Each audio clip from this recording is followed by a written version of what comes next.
Nĩ ndereti ĩrĩa ĩkũhiũhĩtie ngwatĩro amu ĩkũrongoreirie kũhagũra aikariri ite atandatũ kamiti-ini itiganĩte kuma iturwa-ini ciao no gwakorwo na ũregani gatagati-ini ka MCAs amwe. Ũndũ ũrĩa ũcũngĩrĩire MCAs aya gũikaniria miario gatagati-ini ka aregani na arĩa mekũnyitaga mbaru ndereti ya kũhagũra atandatũ acio. You are not restricted to giving the stand as the chairperson of finance. It is directly. Mũtabania wa ndereti ĩno Eric Kamande ũrĩa nĩwe mũtongoria wa arĩa aingĩ mbunge-inĩ ya Murang'a atemania ndereti ona thengia wa ũregani ũcio gũkũ speaker ruoho wa wange cia kĩhoya a mbunge gũthikanĩrĩria.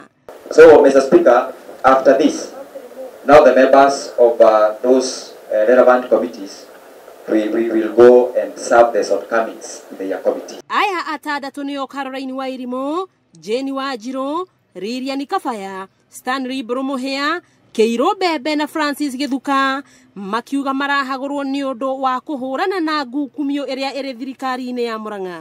Chairpersons have been rejected out of those committees.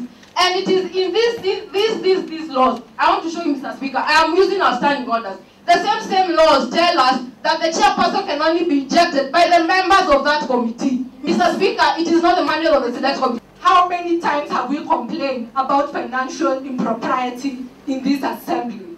How many of us do not have mortgages which we are entitled to 2 years down the line? Mr. Speaker, how can this assembly pass a supplementary budget to assist committees carry out their mandates?